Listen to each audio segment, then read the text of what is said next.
사도신경으로 우리의 신앙을 고백하겠습니다.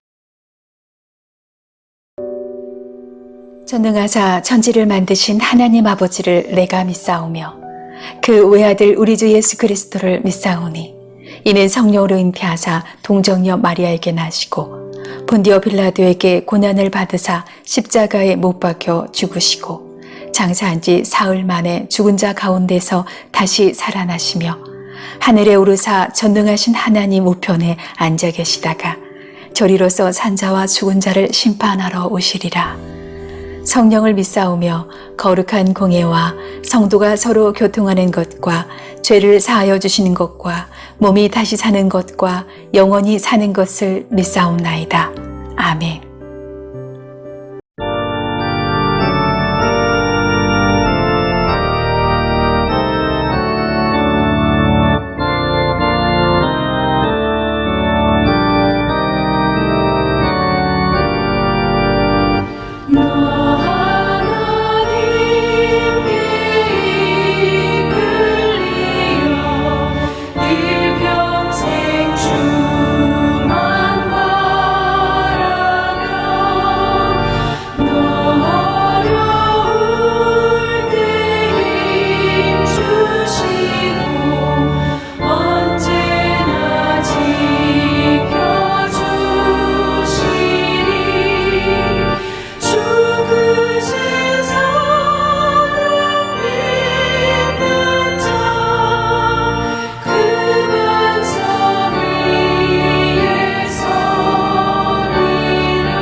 네가 건축하지 아니한 크고 아름다운 성읍을 얻게 하시며 네가 채우지 아니한 아름다운 물건이 가득한 집을 얻게 하시며 네가 파지 아니한 우물을 차지하게 하시며 네가 심지 아니한 포도원과 감람나무를 차지하게 하사 네게 배불리 먹게 하실 때에 너는 조심하여 너를 애굽 땅 종되었던 집에서 인도하여 내신 여호와를 잊지 말고 내 하나님 여호와를 경외하며 그를 섬기며 그의 이름으로 맹세할 것이니라. 너희는 다른 신들 곧 내 사면에 있는 백성의 신들을 따르지 말라. 너희 중에 계신 너희의 하나님 여호와는 질투하신 하나님이신즉 너희의 하나님 여호와께서 내게 진노하사 너를 지면에서 멸절시키실까 두려워하노라. 너희가 마사에서 시험한 것 같이 너희의 하나님 여호와를 시험하지 말고 너의 하나님 여호와께서 너에게 명하신 명령과 증거와 규례를 삼가 지키며 여호와께서 보시기에 정직하고 선량한 일을 행하라. 그리하면 네가 복을 받고 그 땅에 들어가서 여호와께서 모든 대적을 네 앞에서 쫓아내시겠다고 내 조상들에게 맹세하신 아름다운 땅을 차지하리니 여호와의 말씀과 같으니라.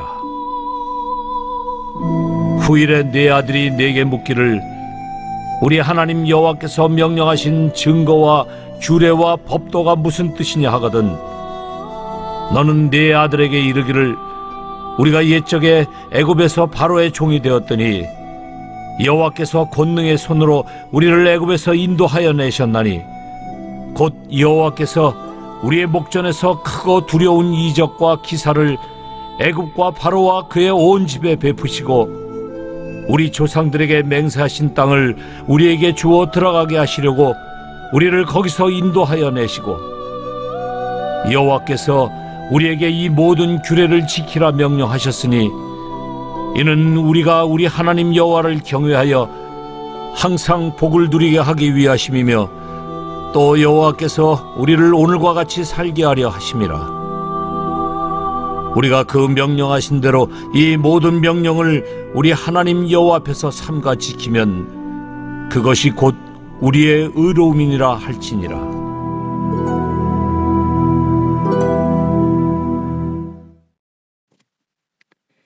우리의 신앙에서 제일 중요한 것은 하나님입니다. 우리 신앙의 궁극적인 목표는 신앙의 모든 행위를 통해 하나님을 더 깊이 알아가고 사랑하는 것입니다. 우리가 하나님을 알아갈 수 있는 방법은 하나님께서 우리에게 알려주신 계시를 통해서만 가능하고 그 계시는 말씀이 육신이 되어 우리에게 오신 예수님이시며 지금은 그 예수님에 대해서 기록하고 있는 하나님의 말씀인 성경밖에 없는 것입니다. 우리는 그 성경을 통해 언약된 메시아와 그 메시아의 약속을 성취하기 위해 하나님께서 이스라엘과 많은 사람들을 사용하셨고 또한 오신 메시아인 예수님을 통해 약속이 성취된 것, 또한 그 예수님의 삶과 가르침을 통해서 하나님이 어떤 분이신지를 분명하게 알 수 있게 된 것입니다. 그러므로 우리 신앙은 예수님과 그 예수님을 기록한 하나님의 말씀인 성경을 통해 하나님을 알고 그 알매 합당한 삶을 살아가는 것, 바로 그것이 우리 신앙의 가장 중요한 목표일 것입니다. 이것은 내가 어디에 있든지 무엇을 하든지 상관없이 우리에게 제일 중요한 신앙의 덕목입니다. 예를 들어서 중국에 있던 한국에 있던 상관없고 목사이든 성도이든 상관없습니다. 하나님 앞에서 모든 하나님의 백성은 이 동일한 목적을 가지고 살아가야 하는 것입니다. 이런 맥락에서 오늘 본문을 한번 보십시오. 10절에서 11절을 보면 이스라엘이 광야를 지나 가나안으로 들어가서 벌어질 수 있는 상황을 염두에 두고 기록한 것입니다. 조상에게 주리라고 한 땅으로 들어가게 되면 건축하지 않은 성읍도 없고 아름다운 물건이 가득한 집도 얻을 것이고 운물도 얻을 것이고 포도원, 감람나무도 얻게 될 것이라고 말합니다. 한마디로 내가 배불리 먹게 하실 때라고 표현된 것처럼 풍요롭게 된다는 말입니다. 그동안 이스라엘은 광야에서 있었습니다. 광야는 늘 부족한 삶이었습니다. 먹을 것도 고기도 물도 다 풍요하지 못했고 그때그때마다 일용할 양식들이 채워지는 경험을 하게 되는 곳이었습니다. 그런데 이제 가나안으로 들어가면 모든 상황이 바뀌게 되는 것이죠. 한 번도 누려보지 못한 풍요가 다가올 것이고 더 이상 불편한 광야에서 삶을 살지 않아도 됩니다. 매일 짐을 싸야 하는데 이제 짐을 싸지 않아도 되고 잉여 양식과 개인 재산들이 자신의 풍요를 보게 만들어주는 상황이 열린다는 것입니다.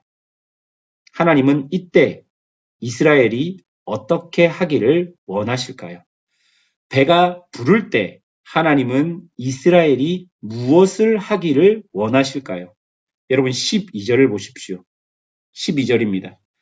너는 조심하여 너를 애굽 땅 종되었던 집에서 인도하여 내신 여호와를 잊지 말고. 풍요한 이스라엘은 이스라엘을 구원하신 여호와를 잊지 않도록 조심해야 한다고 기록합니다.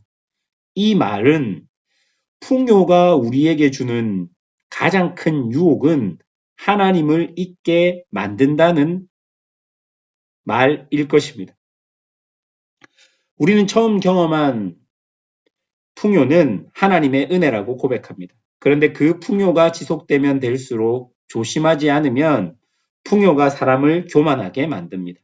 그래서 이 풍요를 주신 하나님보다 풍요 자체를 더 중요하게 여기게 되어버립니다. 하나님은 우리가 광야에서도 가나안에서도 그리고 궁핍해도 풍요에도 하나님을 가장 중요하게 여기시기를 원하십니다.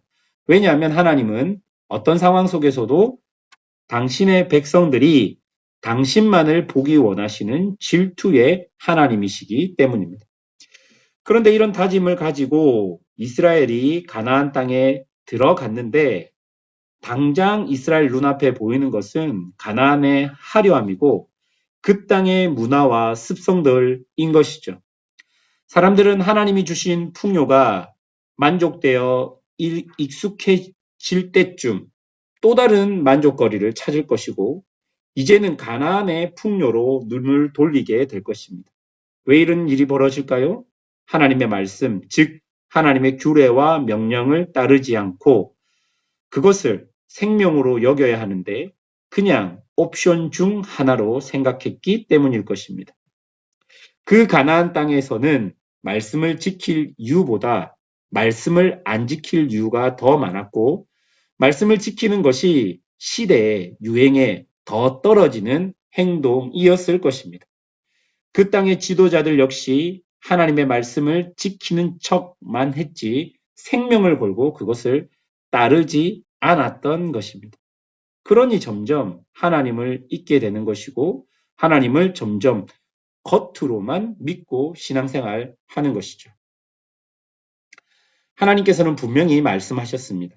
하나님의 말씀을 따라 사는 것은 가나안 땅이든 광야이든 그것은 선택의 문제가 아니라 생명의 문제라고 계속 반복적으로 말하고 있는 것입니다. 그리고 이 말은 가나안에 들어가기 전에도 이야기했고 가나안 땅에 가서도 하나님은 분명하게 이야기합니다. 하나님의 말씀을 따라 사는 것, 그것은 선택하는 게 아니라 생명이 걸린 문제라고 반복적으로 계속해서 우리에게 이야기하고 있는 것이죠. 그래서 20절부터 보면 자녀들에게 이 생명이 걸린 문제를 지속적으로 알려주고 가르치라고 말씀하고 계시는 것입니다. 사랑하는 여러분, 오늘 본문의 핵심은 광야에서든 가나안에서든 풍요하든 궁핍하든 모든 상황에서 오직 하나님의 율법과 규례를 통해 하나님을 더 깊이 알아가라는 그 말일 것입니다. 왜냐하면 이것은 생명이 걸린 문제이기 때문일 것입니다. 광야에서는 어렵다고 하나님의 말씀을 따라가지 못했고 가나안에서는 풍요하다고 하나님의 말씀을 따라가지 못한다 말하는 사람들이 있을 것입니다. 그런데 이와 반대로 가나안에서는 풍요해서 하나님의 말씀을 더 잘 따르고 광야에서는 궁핍해서 하나님의 말씀을 더 잘 따른다라고 생각하는 사람들도 있을 것입니다. 하나님은 우리에게 분명하게 이야기합니다. 하나님의 백성은 이것을 선택하는 것이 아니라 생명을 걸고 이것을 지켜내야 된다. 라고 오늘 본문을 통해 우리에게 말씀해 주시는 것입니다. 우리가 크리스찬이라면 오늘 이 말씀은 우리에게도 동일하게 적용될 것입니다. 우리가 사는 방법은 오직 하나님의 말씀을 따라 지키는 것밖에 없음을 기억하십시오. 내가 중국에 있어서 하나님의 말씀을 못 지키고, 내가 한국에 있어서 하나님의 말씀을 못 지키고, 나는 지금 이런 상황이라서 하나님을 따라갈 수 없고, 나는 또한 저런 상황이라서 하나님을 잊어버릴 수밖에 없다라고 생각하는 것은 전부 다 우리가 하나님의 말씀을 지키는 것을 옵션 중에 하나로 생각했기 때문일 것입니다. 강조하고 싶은 것은 이것은 선택의 문제가 아니라 생명의 문제임을 기억하면서 2024년도 개인이든 가정이든 어떻게 그 하나님의 말씀을 내가 살고 있는 이 삶의 현장에서 읽고 듣고 실천할지, 그리고 나뿐만 아니라 우리 가족들이 어떻게 하나님의 말씀을 읽고 듣고 구체적으로 실천할지 한번 곰곰이 생각해보는 그런 시간이 되었으면 좋겠습니다. 이것은 선택의 문제가 아니라 생명이 걸린 문제임을 기억하며 여러분들이 살아가는 시간 동안, 그리고 살아 계시는 이곳에서 하나님의 말씀을 지켜내는 그런 은혜가 있기를 주님의 이름으로 축원합니다. 기도하겠습니다.